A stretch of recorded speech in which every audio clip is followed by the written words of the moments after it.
The analysis of the simple outbreak of an epidemic shows that the epidemic stops. इससे पहले वाला जो हमने सेक्शन पढ़ी है जिसमें हमने सिंगल एपिडेमिक आउटब्रेक पढ़ी है उधर क्योंकि हमने वो यहाँ पे ये मॉडल लिया था और ये हमें आप देखें इस मॉडल में यानी ससेप्टेबल से इन्फेक्शियस में और इन्फेक्शियस से रिकवर्ड में जा रहे हैं। तो जब सारे ही ससेप्टेबल से इन्फेक्शियस में आके तो फिर रिकवरी क्लास में चले जाएंगे तो फिर उसके बाद जो है वो एपिडेमिक रुक जाएगी, ये बीमारी ख़त्म हो जाएगी and decays because of a decrease of susceptible below the threshold value. और ये जो है क्योंकि ससेप्टेबल देखिए नेगेटिव साइन के साथ यानी ये डिके हो रहे हैं और डिके किस तरह हो रहे हैं, अगर ये थ्रेशोल्ड वैल्यू ये एक थ्रेशोल्ड वैल्यू कैलकुलेट की गई है, अगर इससे कम होंगे ससेप्टेबल तो फिर वो यूं ही इससे कम होंगे तो फिर वो डिके होना शुरू हो जाएंगी, फिर वो ससेप्टेबल में डिक्रीज आना शुरू हो जाएगी। अब ये हमने कैसे थ्रेशोल्ड वैल्यू कैलकुलेट की है, हमने ये एस्टेरिक डिनोट कर रहा है इक्विलिब्रियम स्टेट को, यानी हम ये एक इक्विलिब्रियम या कांस्टेंट लेवल ये कैलकुलेट कर रहे हैं। तो फिर हम ये कैसे कैलकुलेट करेंगे जी, वही जो हम क्लास ले लेते हैं ये इसमें से di/dt और di/dt को ज़ीरो पुट करते हैं। जब di/dt ज़ीरो होगा तो इधर लैम्डा टी की ये जो लैम्डा टी की है यहाँ पे ये वैल्यू पुट करेंगे c/i/t/n। जब ये वैल्यू के ये वाली हमने फोर्स ऑफ इन्फेक्शन ली है और ये भी इससे पहले वाले लेक्चर में ये डिटेल से बताया गया है, इससे बल्कि उससे पहला जो लेक्चर है हमारे पास मॉडलिंग का, डिजीज़ मॉडलिंग का, उसमें डिटेल से ये डिस्क्राइब की गई है कि ये हमारे पास फोर्स ऑफ इन्फेक्शन ये कैसे हम बनाते हैं उधर। तो ये जब हम करेंगे इधर c/i/n/s तो हमारे पास क्या आ जाएगा जी, इक्विलिब्रियम पे c/i not asterisk s not asterisk over n minus gamma i not asterisk. अब i जो इन्फेक्शियस है वो इनिशियली वो तो ज़ीरो नहीं हो सकते, तो फिर दूसरे ज़ीरो लिखेंगे c/s not asterisk over n gamma के इक्वल आ जाएगा और इधर से s not asterisk chi over gamma over c/n is equal to n over r not. और r नॉट क्या है जी, बेसिक रिप्रोडक्शन नंबर। ये भी बेसिक रिप्रोडक्शन नंबर भी हमने पिछले लेक्चर में ये डिफाइन किया है, बेसिक रिप्रोडक्शन नंबर क्या होता है और बेसिक रिप्रोडक्शन नंबर किन पैरामीटर्स को हमने कहा हुआ है basic reproduction number. Thus, sustained infections can only occur in the presence of replacement of susceptible। तो इन्फेक्शन बाकी तभी रह सकती है जब हम ससेप्टेबल को रिप्लेस करें, यानी ससेप्टेबल में कोई और चीज़ ऐड हो रही हो तो तब ये इन्फेक्शन रहेगी। अदरवाइज जब ससेप्टेबल से निकलते ही जा रहे होंगे तो एक टाइम के बाद ससेप्टेबल सारे ख़त्म हो जाएंगे, तो बीमारी ख़त्म हो जाएगी। तो उसके लिए जब ये ससेप्टेबल हैं उसके लिए दो तरीक़ाकार है, आगे देखेंगे। Two different mechanisms may lead to such replacement and consequently to endemic states of the disease। दो हमारे पास मैकेनिज्म हैं जो इस रिप्लेसमेंट को दे सकते हैं, यानी जो ससेप्टेबल में आ जाती हैं चीज़ें। कौन से? Consequently to endemic states of the disease. और फिर हमारे पास जब ससेप्टेबल में आ जाएंगे तो फिर ससेप्टेबल ख़त्म नहीं हो सकते, फिर क्या होगा कि एट द एंड वो क्या होंगे, एक कांस्टेंट लेवल को अप्रोच कर जाएंगे। वो कांस्टेंट लेवल हमने फिर फाइंड करना है जिसको हम कहते हैं एक्विलिब्रियम, और फिर वो एक्विलिब्रियम लेवल को कहते हैं। और एक्विलिब्रियम की डेफिनेशन उसमें देखी जा सकती है, ऊपर जो लिंक है उसमें। उसके बाद अब एक्विलिब्रियम की आगे फिर दो टाइप्स हैं, वो आगे डिस्कस करेंगे इस तरह के कैसे वो एक्विलिब्रियम की दो टाइप्स कौन कौन सी हैं और दोनों में क्या डिफरेंस है। The first is to related to non immunizing diseases, यानी जो दो मैकेनिज्म है कि ससेप्टेबल ख़त्म ना हो, उसमें से जो पहला मैकेनिज्म है वो क्या है कि नॉन इम्यूनाइजिंग डिजीजेज, यानी कि जो पेशेंट्स हैं हमारे पास जो इन्फेक्टेड हैं वो रिकवर हो के परमानेंट इम्यूनिटी नहीं होगी, उनमें दोबारा वो यानी उनको बीमारी लग सकती है, वो दोबारा ससेप्टेबल में जा सकते हैं। तो मैकेनिज्म ये हो गया कि यानी रिकवर हुए, कुछ अरसा रिकवर रहे, उसके बाद दोबारा चांस बन गया कि वो बीमार हो सकते हैं। The other to demographic input of susceptible newborn, दूसरा क्या है कि हम डेमोग्राफिक उसमें इनपुट ले। डेमोग्राफिक कौन सी इनपुट ले लें उसमें, यानी कि हम कहें कि बर्थ हो रही है और वो जितनी बर्थ हो रही है वो सारे ससेप्टेबल हैं। ये दो हम मैकेनिज्म डिस्कस कर सकते हैं इसमें।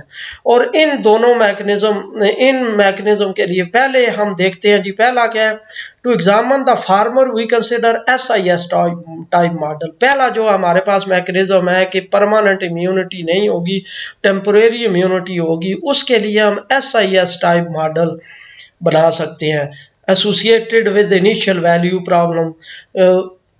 इस तरह SIS मॉडल, ये एक स्ट्रक्चर बना हुआ है SIS मॉडल का, यानी ससेप्टेबल से फिर वो क्या जा रहे हैं, इन्फेक्शस में हो रहे हैं, और इन्फेक्शस के बाद रिकवरी के बाद फिर कुछ टाइम का दोबारा ससेप्टेबल हो जाते हैं, यानी उनको दोबारा बीमारी लग सकती है। तो ये मैथमेटिकल मॉडल बना हुआ है जी, ds/dt is equal to minus lambda T S of T plus gamma I T di/dt lambda S T, यानी ये इस रेट से इधर आ रहे हैं इन्फेक्शस में और फिर ये दोबारा इस रेट से ससेप्टेबल में जा रहे हैं। वही उसी मॉडल को हमने जो पहले वाला था उसको मॉडिफाई कर लिया है, वो था SIR, यानी यहाँ से जिस रेट से रिकवर हो रहे हैं फिर ये परमानेंट इम्यूनिटी है।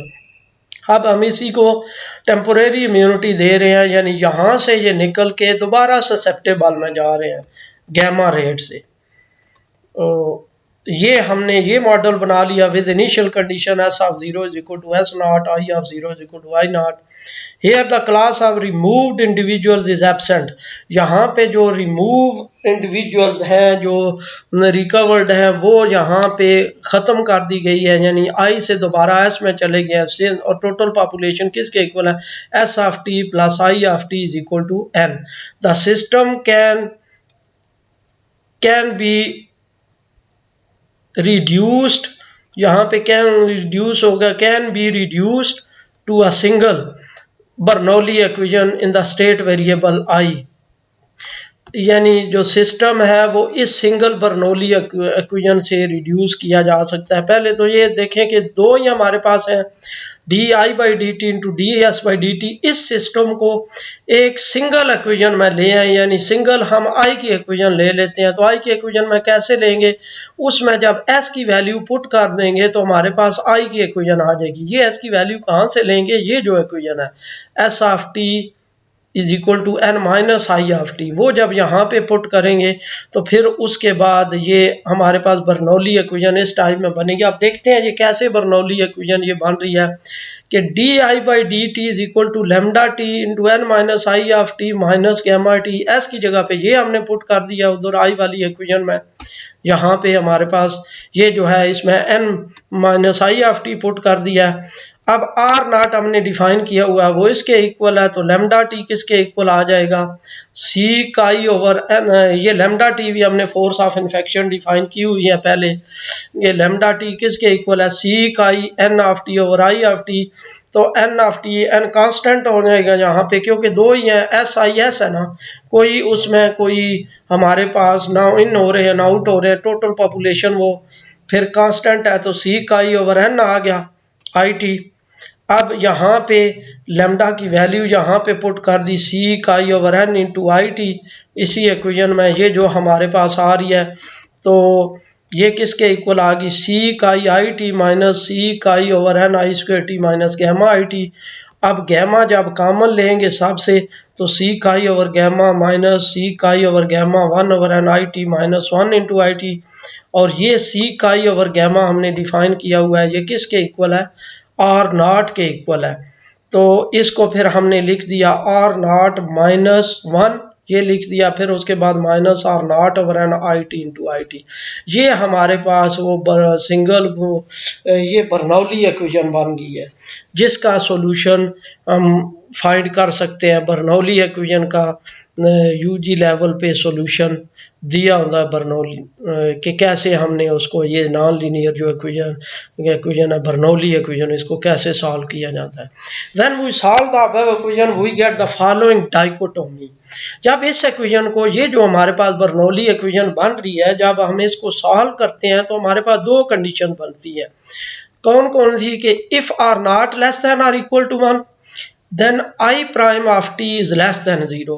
तब वो जो इसका सोल्यूशन है उसका जो डेरिवेटिव है वो नेगेटिव होगा, और जो लिमिट जब टी इन्फिनिटी को जब अप्रोच करेगा इस कंडीशन के लिए, फिर जो आई है वो 0 को अप्रोच कर जाएगा, यानी इन्फेक्शियस ख़त्म हो जाएंगे, इन्फेक्शन ख़त्म हो जाएगी, इन्फेक्टेड पीपल ख़त्म हो जाएंगे इस केस के लिए।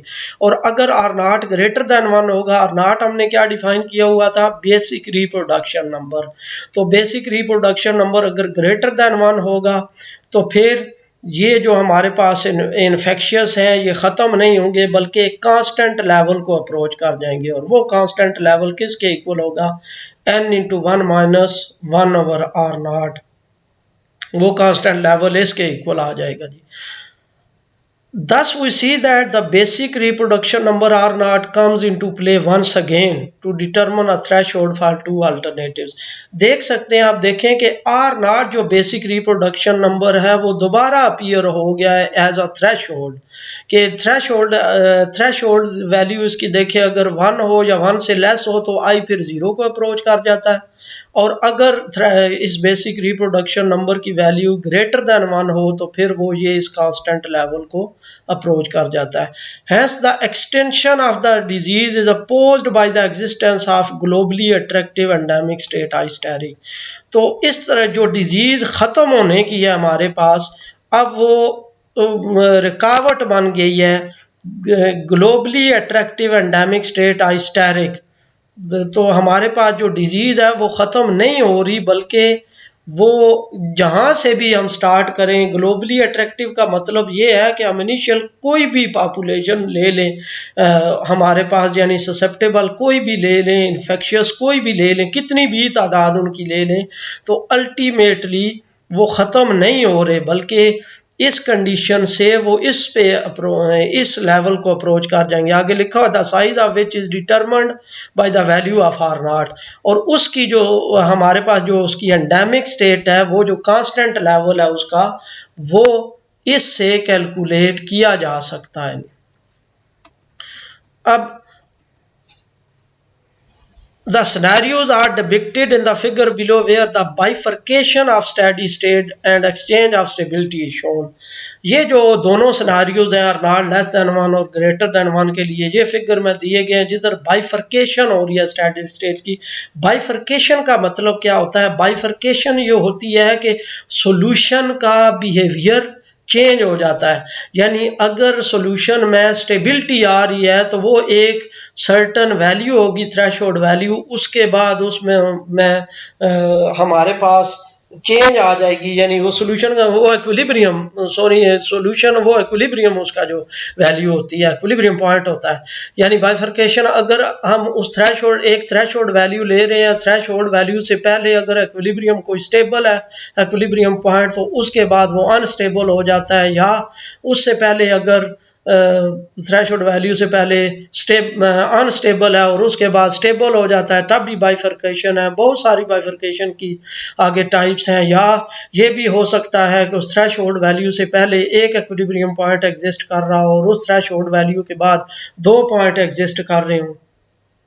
इस तरह की बहुत सारी सिचुएशंस है, डिफरेंट वो बाइफर्केशन की आगे टाइप्स हैं, ट्रांसक्रिप्टिकल बाइफर्केशन, फॉरवर्ड बाइफर्केशन, और उसके बाद और भी कुछ टाइप्स हैं इसकी बाइफर्केशन की। लेकिन इस केस में हम देखते हैं ये जो फिगर आगे इसमें देखें बाइफर्केशन डायग्राम है, bifurcation diagram for the problem this 1.35, वही जो प्रॉब्लम हमने डिफाइन किया, the disease free state is asymptotically stable for R not less than 1, कि आर नॉट की वैल्यू देखें जब लेस देन 1 होगा तो डिजीज फ्री जो है हमारे पास इक्विलिब्रियम डिजीज फ्री स्टेट है। डिजीज फ्री स्टेट कौन सी है, यानी जिसमें जो इन्फेक्शियस है वो ख़त्म हो जाते हैं, तो ये हमारे पास स्टेबल है। यानी जब तक, दूसरे लफ्ज़ों में जब तक आर नॉट लेस देन 1 रहेगा उस वक्त तक जो इन्फेक्शियस हैं वो इनफाइनाइट टाइम के बाद ज़ीरो को अप्रोच कर जाएंगे। आइस्टेरिक ये इक्विलिब्रियम लेवल उनका दिया हुआ है, कांस्टेंट लेवल, और यानी कि एसिम्प्टोटिकली जब टी इन्फिनिटी को अप्रोच करेगा तो जो इन्फेक्शियस है आर नॉट लेस देन 1 के लिए वो ज़ीरो को अप्रोच कर जाएंगे उस वक्त तक जब तक आर नॉट लेस देन 1 रहेगा या इक्वल टू 1 रहेगा। यही हमने इधर भी मैथमेटिकली भी पढ़ा है कि अगर आर नॉट लेस देन 1 होगा या इक्वल टू 1 होगा तो हमारे पास जो इन्फेक्शियस हैं वो अल्टीमेटली ज़ीरो को अप्रोच कर जाएंगे, वो ज़ीरो हो जाएंगे। और दूसरा क्या है जी, कि अगर आर नॉट ग्रेटर देन 1 हो और ग्रेटर देन 1 हो तो फिर ये जो हमारे पास है ये डिजीज फ्री जो स्टेट है ये अनस्टेबल हो जाएगी। ये यानी कि ये फिर डिजीज फ्री दो स्टेट्स हमारे पास, एक डिजीज फ्री और एक एंडेमिक। डिजीज फ्री का मतलब ये है कि इन्फेक्शियस ज़ीरो यानी इनफाइनाइट टाइम के बाद इन्फेक्शियस ज़ीरो हो जाएंगे। और एंडेमिक का क्या है जी, एंडेमिक का मतलब क्या है कि इनफाइनाइट टाइम के बाद जो इन्फेक्शियस हैं वो ज़ीरो नहीं होते बल्कि उनकी कुछ ना कुछ वैल्यू आ रही होती है। तो ये देखें कि ये डिजीज फ्री स्टेट जब तक आर नॉट लेस देन 1 रहेगा ये स्टेबल रहेगा, जब आर नॉट ग्रेटर देन 1 आ जाएगा तो ये अनस्टेबल हो जाएगा। यानी ये लाइन हमने इसको शो कर किया है कि ये अनस्टेबल है। तो फिर जो हमारे पास ये एंडेमिक है ये स्टेबल हो जाएगा, यानी जो इन्फेक्टेड पीपल हैं वो इस ये जो नॉन ज़ीरो पॉइंट है इसको अप्रोच कर जाएंगे। वही जो हमने नॉन ज़ीरो पॉइंट इधर कैलकुलेट किया है, I asterisk is equal to n into 1 minus 1 over R naught, के जब आर नॉट ग्रेटर देन 1 होगा तो फिर इनफाइनाइट टाइम के बाद जो इन्फेक्शियस पीपल हैं वो इस पॉइंट को अप्रोच कर जाएंगे। अब ये पॉइंट हम कैसे कैलकुलेट कर सकते हैं, एन हमें गिवन होगा। कोई भी जब हम डाटा का जब एनालिसिस करते हैं किसी पॉपुलेशन का तो ससेप्टेबल और इन्फेक्शियस हम लेते हैं कि कितने ससेप्टेबल है कितने इन्फेक्शियस है, उन दोनों का सम करके तो हम टोटल एन फाइंड कर सकते हैं कितना है। इसी तरह आर नॉट में हमारे पास 3 वेरिएबल इन्वॉल्व हो रहे हैं, कौन कौन से, सी काई ओवर एन। अब सी काई ओवर एन जो इन्वॉल्व हो रहे हैं, सी हमारे पास क्या है कि average number of contacts of an infectious individual in unit time, के एक यूनिट टाइम में एक जो बीमार बंदा है वो तकरीबन एवरेज कितने कॉन्टैक्ट करता है वो भी हम कैलकुलेट कर सकते हैं। इसी तरह आगे काई क्या है, ट्रांसमिशन प्रोबेबिलिटी है कि किस प्रोबेबिलिटी से वो ट्रांसमिट कर सकता है, वो प्रोबेबिलिटी भी हम कैलकुलेट कर लेते हैं। फिर उसके बाद गैमा क्या है हमारे पास, जिस रेट से दोबारा ससेप्टेबल में आए हैं।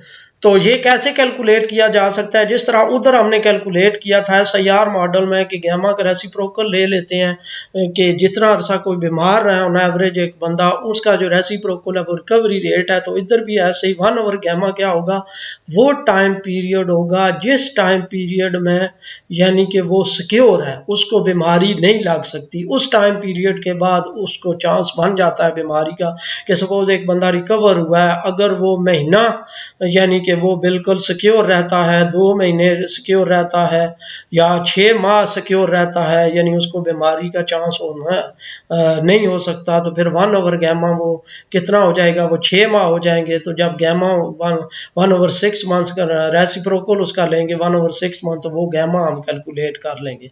तो इस तरह ये सारी वैल्यूज़ कैलकुलेट करके तो वो जो हमारे पास लेवल आएगा वो उस पॉपुलेशन का अल्टीमेट लेवल होगा कि पॉपुलेशन अगर हमारे पास यानी रिप्रोडक्शन नंबर अगर ग्रेटर देन 1 है तो फिर जो पॉपुलेशन है वो इस लेवल को अप्रोच करेगी।